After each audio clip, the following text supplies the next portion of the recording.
Assalamualaikum warahmatullahi wabarakatuh dan salam Malaysia Madani.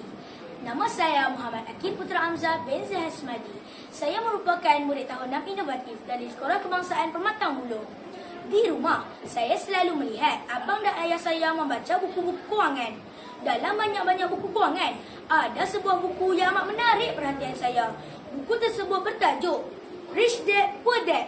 Buku ini merupakan edisi bahasa Melayu.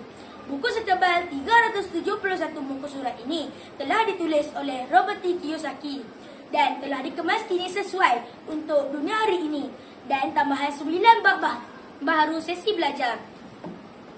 Buku ini telah diterjemahkan oleh Muhammad Firdaus bin Arif pada tahun 2012 dan Rich Dad Poor Dad telah diterbitkan oleh PTS Publishing House Sdn Bhd dan dicetak buat kali pertama pada tahun 2018 bagi edisi bahasa Melayu.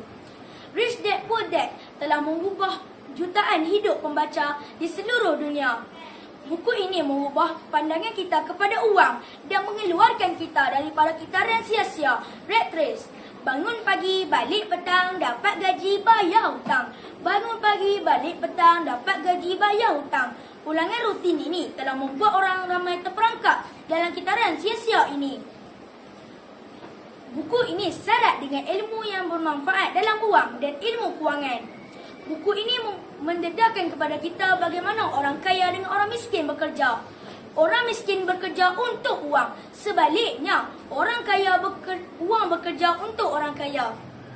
Rahsia orang kaya ialah mengamalkan konsep the more you give, the more you get. Dalam masa yang sama, saya masih berpegang kepada prinsip bahawasanya rezeki Allah itu sangat luas.